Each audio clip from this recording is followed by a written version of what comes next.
¿Qué tal? ¿Cómo están? Estamos de vuelta aquí en el restaurante Casa Pepe de Carrión de Calatrava hablando de fútbol. En la primera parte hemos hablado de la actualidad del Grupo 18 de Tercera División y hoy me van a permitir un autorregalo porque vamos a hablar de la formación de los jugadores de fútbol, de la formación, de la captación, de la educación, en definitiva, de una formación de jugadores de fútbol no solo para hacerles mejores jugadores, sino para educarles en valores como personas, porque el fútbol, además de todo lo malo que tiene, también enseña muchas cosas como el compañerismo, el esfuerzo, la disciplina. Me van a perdonar, pero uno que estuvo trabajando en el Real Madrid, esto te lo enseñan desde que llegas, el esfuerzo, no dar un partido por perdido. Eso que parece que debe estar de por sí en cada jugador, también hay que educarlo y hay que enseñarlo, Tato. Bienvenido de nuevo. Sí, bueno, la palabra esfuerzo es muy amplia, ¿no? Yo creo mucho en el esfuerzo, creo que el esfuerzo paga, ¿no? A la larga paga, tanto a entrenador como a jugador. Lo que sí que es cierto que también estamos en una vorágine, ¿no? de cosas que están sucediendo en torno al fútbol base. Yo creo que antes los padres eran menos fanáticos que ahora, es una opinión personal, ¿eh? Cada 15 días encontramos alguna trifulca en las gradas, ¿no? Por parte de los padres. Vemos como a través de las redes sociales vemos que cada vez hay más pelea. Si nosotros damos ese ejemplo a nuestros hijos o nuestros nietos en el campo, estamos debilitando su proceso formativo, ¿no? Porque al final, sobre todo los niños que están en periodos previos, aprenden por imitación, ¿no? Y si eso lo ves en tus padres, en tus abuelos, yo creo que algo de ello también vas a copiar para tu personalidad dentro del campo. Como bien has dicho, el proceso formativo creo que es algo muy muy bonito, ¿no? No cesaré en decirlo, creo que en Ciudad Real lo estamos obviando. Y lo bueno que tiene Ciudad Real es que sigue dando buenos jugadores, ¿no? Y sigue dando jugadores que están en equipos y en canteras de máximo nivel. Por ejemplo, Frank, que ha debutado, un solanero, que ha debutado hace Con el Levante. con el Levante, el mismo Rubén Sobrino, jugadores que están ahí en la vanguardia del fútbol. Tenemos que reflexionar si nosotros podemos tener esa continuidad. Creo que uno de los problemas que está pasando es intentar detectar esas potencialidades, ¿no?, de los jugadores. Para eso solamente existe un camino, ¿no?, que es la formación de las personas que trabajan en los clubes. Las cosas no son porque sí, ¿no? Una persona se convierte en periodista porque viene a hacer bachiller o hace el acceso a la universidad para mayor de 25 y al final supera unos mínimos en la carrera y al final poco a poco se va formando hasta que encuentra su cauce y llega a trabajar como periodista, como carpintero, como profesor, cada uno en la faceta que a él le gusta.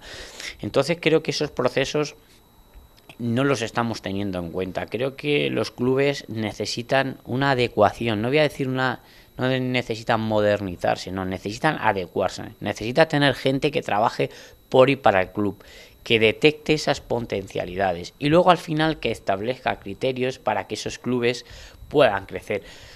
Sin ir más lejos, recuerdo no sé si fue hace 2 años que el Madrilejo consiguió ceder a un jugador o vender a un jugador al Levante, si no me equivoco. Pues creo que eso es un buen hecho, ¿no?, para un club, porque al final es un otro medio más de financiación en esta época tan escasa. ¿Qué es lo que pasa? Que creo que toda la fuerza se está focalizando en el primer equipo, obviando, ¿no?, tus categorías inferiores y no dándole valor. Y máxime, cuando estás en esas categorías inferiores, ves lo difícil que te es llegar al primer equipo. Si analizamos jugadores potencialmente buenos en esta área de influencia, podemos ver cómo algunos jugadores han salido de sus propias canteras, se han ido a otros clubes para volver a recalar en los mismos. Es decir, creo que no han tenido ni la continuidad ni se ha recalado en si ese jugador puede ser válido o no. Por supuesto que a veces no están preparados, pero de ahí está la influencia de bien del director de cantera en comunión con el entrenador o el head coach del primer equipo para intentar dar continuidad y darle valor a un club. En mi opinión, y yo siempre hablaré en mi opinión, si no se cuida la base, si no se dan oportunidades, nunca vamos a tener jugadores de nuestra casa. Es decir, escuché una conversación que me gustó muchísimo entre Michel y Pablo Blanco, que le han hecho un homenaje hace poco en Sevilla. Y él decía que se está rodeando de gente que quiere trabajar para el Sevilla, que quiere al Sevilla y que quiere hacerlo bien en el Sevilla. Es decir, en cada esfera hay gente que tiene que trabajar, que tiene que saber qué necesita el juvenil C, que tiene que saber qué se necesita. Todos tienen que trabajar y deben conocer las necesidades de un club, porque si todo el equipo está unido, al final es más fácil encontrar soluciones. Y por ello, fruto de ello, no vamos a ser tampoco ahora mismo, vamos a poner un protagonismo que no le corresponde, pero vemos cómo el Sevilla poco a poco va haciendo bien las cosas, no solamente en el primer equipo, que para mí las está haciendo muy bien, sino líder en sus diferentes Sevilla Fútbol Club. En sus diferentes Ángel, Sevilla Fútbol Club. En sus diferentes categorías. Por lo tanto, creo que el tiempo da la razón cuando se hacen bien las cosas. Claro, pero esto de la formación es tan amplio. ¿En qué se puede formar a un jugador? Yo me quejo mucho, y lo admito, que no se le enseña, por ejemplo, a un jugador de fútbol que está en categorías inferiores, cadete, alevín, infantil, algo tan básico como una basculación, un desmarque de apoyo o un desmarque de ruptura. ¿Lo notas eso también? A ver, aquí hablamos de dos conceptos. Es la capacidad del técnico que tenga la influencia de conocer el juego y luego la capacidad de transmitir. Yo creo que a través del programa metodológico que tenga el club se debe trabajar en base a eso. Tampoco se puede hacer una especialización muy temprana porque al final podríamos obtener con esos talentos la palabra del burnout, ¿no? Que significa quemarle, ¿no? Tampoco podemos quemar a ese jugador, por supuesto, pero sí que tenemos que tener claro que creo que uno de los causantes que hay a la hora de enseñar fútbol es el conocimiento del juego, y sobre todo no el conocimiento en entender previamente qué es un 4-4-2 o qué es una basculación, sino entender el juego, entender el espacio, entender el tiempo, transmitir esa idea, saber qué hacer cuando tengo el balón, cuando no lo tengo, cuál es la característica principal que debe tener, por ejemplo, un extremo en función de mi modelo de juego. Si eso no lo domina el entrenador o el gabinete metodológico o el director de cantera, es muy poco probable hacer equipos competitivos para cimentarlos hacia el primer equipo. Me parece correcto. Claves para que un jugador sea captado y llegue a la élite. Bueno, me has puesto la pregunta del millón. ¿Qué se puede hacer para que llegue a la élite? Eso es muy complicado. A ver, yo creo que hay cosas innatas también, que es el talento. Exactamente. Previamente uno debe detectar el talento innato, tener la capacidad para ello. Pero luego hay una cosa clara, ¿no? Que hay que detectarlo precozmente. Entre otras cosas, ¿por qué? Porque ya hay muchos scouting, ¿no? Que trabajan para las canteras, que van hablando sobre determinado jugador que destaque. Es decir, en ese proceso de identificación, si la persona encargada de detectar ese posible talento no tiene la capacidad suficiente o la preparación suficiente para identificar un potencial talento, es muy difícil que pueda llegar. ¿Qué es lo que pasa? Que en función, digamos, de la magnitud del club, así va a ser la capacidad para tener personas para trabajar en él. Hay una cosa que no debemos obviar, ¿no? Si estamos buscando talentos, ¿no? Tenemos que saber qué es lo que tiene nuestro equipo. Se necesitan reuniones periódicas, se necesita conocer a la perfección el programa del club, se necesita conocer el gabinete metodológico. Y hay una cosa que está clara y que hoy, leyendo un artículo de prensa, me ha gustado mucho, ¿no? Lo importante no es saber detectar el talento, sino detectar el talento y detectar a la persona, ¿no? Hay que ver qué persona es la que vamos a meter dentro de un vestuario que va a defender el estandarte de la entidad con la que va a compartir muchos años de su vida. ¿Y la mejora? ¿Cómo se valora esa mejora posible de un jugador? Mira, Julián, yo creo que cuando un club decide fichar a un jugador de aquí de la zona, por ponerte un ejemplo, para llevárselo a una cantera, tendríamos que ver si ese jugador ha evolucionado desde que en su día nos fijamos en él o no, o está estable, o tiene capacidad predictora para que podamos decir, mira, este jugador en 2 años tiene que ser capaz de hacer lo que el Sevilla, por ponerte un ejemplo, el mismo Betis, el Real Madrid, el equipo que sea, necesita de él. Es muy difícil, porque es muy difícil, pero yo creo que cada vez es más posible.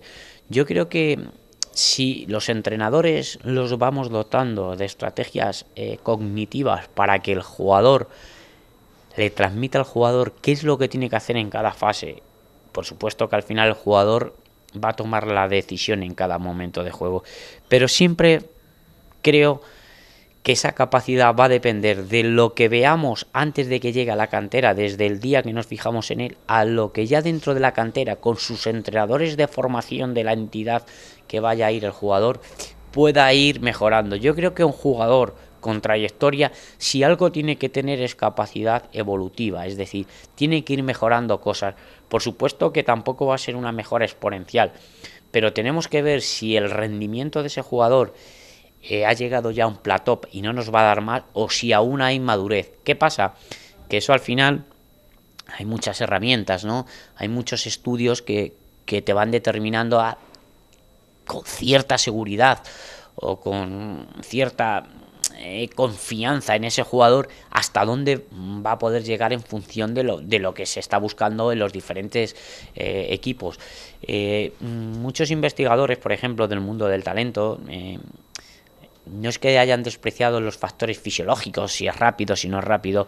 Yo creo que ahora lo más importante, y sobre todo lo más importante, y lo que se está estudiando, es la capacidad que tiene el jugador de adaptarse al contexto, es decir, las variables contextuales, cómo están influyendo, ¿no? Si juega igual en casa, si juega fuera, cómo se comporta cuando gana, cómo pierde. Por ejemplo, si eres lateral derecho, si haces una media de 8 o 10 centros por partido, si hace falta, si no hace falta, si tienes capacidad de hacer buenas permutas, si no. Cada vez se va uno fijando más en todo lo que acontece en el juego dentro de unas variables contextuales y dentro de unos sistemas complejos y muy dinámicos y muy cambiantes. Y vamos terminando con una cosa en la que yo soy un poco pesimista, el estado de la cantera en Ciudad Real. Es verdad que tenemos a jugadores de Ciudad Real, como el que has nombrado, Rubén Sobrino, siendo muy importante en un equipo de primera división, pero para mí me parece escaso, algo escaso. Yo lo que creo, y vuelvo a decir, es que no nos hemos parado a pensar cuál es la filosofía del club, de trabajo del club, ¿no? ¿Cuál es la integración entre los técnicos? Si hay una persona que realmente dirige, ¿no?, esas escuelas, si hay un criterio común, si hay un apoyo por parte de la entidad y de la junta directiva para que haya un progreso, ¿no?, y que haya unos eslabones que estén solapados, no aislados. Entonces yo estoy contigo al 100%, creo que la cantera de Ciudad Real tiene mucho que mejorar. Se puede mejorar. Por supuesto, creo que estamos premiando en exceso cualquier victoria, porque estamos en un proceso formativo.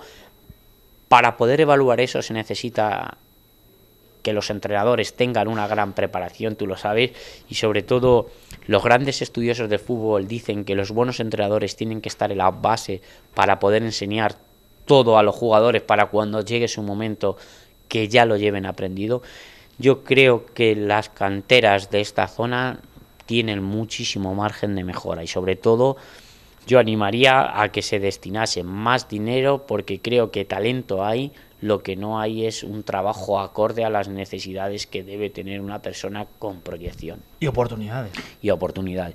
Yo creo que al final las oportunidades las va a haber porque ahora, pues bueno, tenemos también las selecciones, ¿no?, que es un nicho donde muchas canteras se fijan en qué es lo mejor o supuestamente lo mejor de Castilla-La Mancha. Entonces creo que si trabajásemos unidos, clubes, federaciones, entrenadores, escuelas, al final todo eso daría su germen, ¿no?, su culmen de buen trabajo. Con el paso del tiempo se podrá mejorar, pero se necesita, para mí, técnicos que quieran trabajar en esta línea, por supuesto que sean muy estudiosos del fútbol y estén puestos al día en las nuevas tecnologías, por supuesto que vean mucho fútbol y que sepan realmente la investigación sobre el talento y las proyecciones que nos está diciendo. Pues me parece un tema espectacular. Podríamos estar hablando horas y horas. Pero claro, hay que hacerlo bien o intentar hacerlo bien, porque no solo vale ganar, también hay que enseñar. Si es que en esto en el fútbol, al final, la gente no enseña, Tato. Estoy de acuerdo contigo. Mira, uno de los temas que me están costando muchísimo trabajo aquí para esta casa es traer y desde aquí hago una llamada, es a un pedagogo. Quiero un pedagogo que sea experto en deporte para que nos ayude a explicar cómo aprende un entrenador. O sea, necesitamos ese Yo concepto. me sé de algunos que deberían. Sí, yo creo que todos deberíamos Incluido pasar. yo. Yo creo que todos deberíamos pasar. Estoy intentando traer a un pedagogo que sea experto en deporte y que no le importe hablar en público para que nos ilustre, porque creo que necesitamos entender esa pedagogía de enseñanza para la práctica del fútbol. Estoy de acuerdo. ¿Estás preparando algo para la semana que viene? ¿Vas a ir a ver un partido de la jornada 15 de tercera? Bueno, no he decidido todavía qué partido voy a hacer, pero bueno, ya me gustaría también ahora hablar un poquito sobre los técnicos, centrarnos más en la faceta del técnico. Y luego tengo unas conversaciones pendientes con nuestra compañera psicóloga Alicia para que nos hable un poquito del componente cognitivo desde el punto de vista más clásico de la psicología clínica y yo que le pueda dar la vertiente más práctica para el entrenamiento del fútbol, tanto en categorías inferiores como ya en categorías de élite. Todo esto lo iremos dándole vuelta y luego, bueno, desde aquí aprovecho y voy a coger las palabras. Me prometió Pedro Sánchez de la Nieta que vendría en diciembre con nosotros, entonces ahí tenemos unos programas bastante bonitos y yo creo que van a disfrutar nuestros espectadores. Esto, vamos, está saliendo niquelado. Vamos a acabar el 2018 a tope, señor Tato Jiménez. Gracias, como siempre, por enseñar tanto. Que, pues ya ven, que se disfruta, se trabaja y se disfruta realizando este programa. Sonrían y sean muy felices. Y hasta mañana miércoles. Adiós.